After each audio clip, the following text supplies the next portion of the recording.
Hi, this is Joe. Thanks for coming back for another video. I shot the video of me removing the cams in order to replace the shims, but I accidentally deleted the video of me pulling the cams. So I'm going to pick up with the video from this point.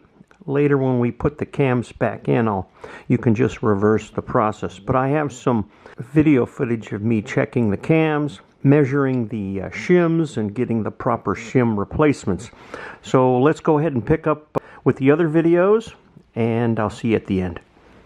We've just pulled the shims off the cam followers, and we're going to measure all the shims, and then we're going to calculate based on the clearances that we took from the cam followers and the cams, and we're going to calculate what types of new shims that we have to purchase.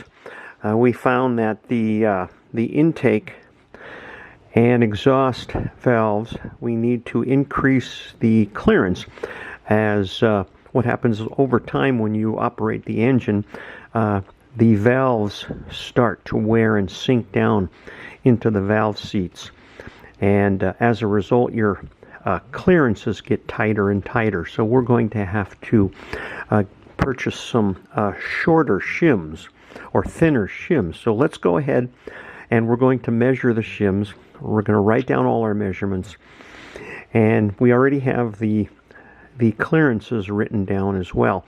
So then there's a chart that Suzuki provides that lets you then determine or calculate what size shims to purchase. And we're going to try to aim for the middle of the range between the tighter and looser range of clearances. So we're going to pick a middle range. We know that as the valve train wears, the valves sink into the seats, the cam followers start to wear, maybe even the cam starts to wear a little bit. But all in all, what happens is the valve adjustment over time keeps on getting tighter and tighter. So we're going to aim for middle of the range for the valve clearance. So let's go ahead and start measuring these shims. We want to keep the shims and the followers together, and that's why I put them all in this little container. So what we're going to do, we have the intake number 1 cylinder intake shim. There's 2 shims per cylinder because there's 2 valves per cylinder of intake and exhaust valves. So I have a metric caliper here, and we're going to turn that on, and as we mentioned before, there's a writing on the shim. It says 158. That's 1.58 millimeters. So we're going to measure this just to get a comparison on if it is indeed 1.58 millimeters, and as you see, it's 1.58 millimeters. So we're going to document that and write it down on a chart. So the first valve on the number 1 cylinder is 1.58. Okay, we're going to put that shim back in our container here. We're going to get the next shim, wipe the oil off of it, and if we look at the shim, this shim looks like it's worn a bit. So it says a 6 on there. So what we're going to do is we're going to measure this shim. Looks like 1.62. So we're going to write down 1.62 for the second valve on the number 1 cylinder. 1.62. What I'm going to do now that you got the idea, I'm going to go through off camera and measure all of the intake shims. We'll write them down, and then I'll come back and we'll start in with the exhaust valves. Another measurement you want to take is the diameter of the shims. You want to measure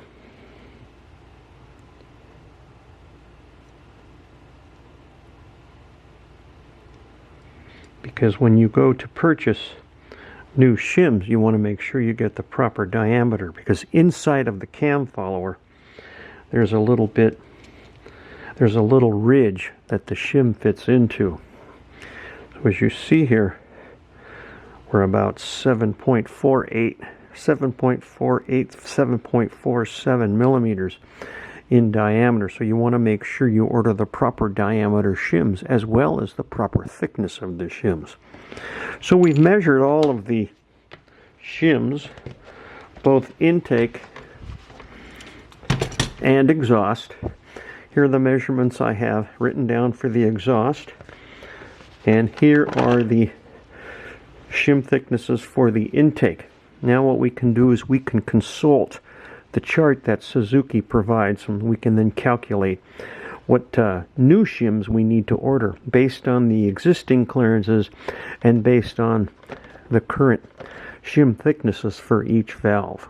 So let's go ahead and consult the chart, and I'll show you how we're going to do that. Here we're looking in the Haynes manual.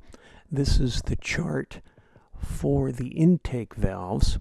How this chart works is across the top you have your present shim size in millimeter, and then on the left hand side you have your measured tappet clearance. All of our intake valves are within spec with the exception of one intake valve. If you come over and look here at this line, it says specified clearance, no adjustment required, 0.08 to 0.18. So if your measured clearance of the valves are within this range, you don't need to change your shim. So I have one valve that is out of spec, which is cylinder number 1 and the first intake valve, and that measured clearance is 0.076. So how we're going to determine our shim size is we take the measurement line, which is here, we take our current shim size, which is 1.58. Well, there isn't a 1.58. So what we're going to do is we're going to split the difference here, and we're going to say this is approximately right in the middle of this, even though it's not. So we're then going to come down to our line, and I'm going to purchase shims from a company called Hot Cams, and we then have a shim size of 150 to 155, but I'm going to purchase a little on the smaller size. So what we're going to do is we're going to split this difference.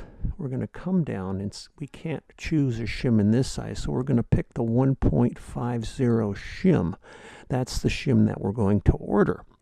The rest of the valves are within spec, so that's all we're going to do on the intake valves. Let's go ahead and bring up the exhaust chart. Here we're looking at the exhaust valve chart. Again, it works the same way as the intake valves. Almost all, or actually all of our exhaust valves are out of spec. If you come down and look here, the proper clearance is supposed to be 0.18 to 0.28, and all of our exhaust valves are too tight. They're lower than this range right here. So let's take cylinder number 1, exhaust valve number 1, and it has a current measurement of 0.152. So again, the chart works the same way. We're going to come over and we're going to find the current measurement, which is 0.13 to 0.17, because we're on the first valve of the exhaust side. We're 0.152. So again, you go over and you take your shim size, and the first valve on cylinder number 1 has a shim size of 1.58. So we have 1.55 and 1.60. Let's split that difference. We'll come down to our current measured line, and we're going to intersect those two. And we have 1.50 and 1.55. So I'm going to order a shim slightly smaller, which exhaust valves have a tendency to decrease in size over time. So for the first valve on the first cylinder, we're going to order a shim size of 1.50. Let's make a note of that. On the second valve of the first cylinder, we also have the same measurement, 0.152, and the shim size is 1.55. So if you look, take again the measurement line, come over to 1.55, and the shim size that we need to order is 1.50. So let's make a note of that. The rest of the valves on the exhaust side I'm going to do off camera. I think you got an idea on how to calculate these shims. So we're going to go on to Amazon and we're going to order a shim kit and some extra shims, because I have quite a few shims that I need at the 1.50 millimeters. So I'll order some extra shims. That you only get 3 shims per measurement. So I'm going to order some extra shims in the size of 1.50. When you're ordering the shims, again, it's very important to make sure you measure the diameter of your shim, which we measured at 7.48. So when you order your shims, you have to make sure that not only are you ordering the proper thickness, you're also ordering the proper diameter, because inside that follower, there's a little ridge that shim fits into, and you have to make sure that you get the proper diameter so it will the shim will properly fit in that follower.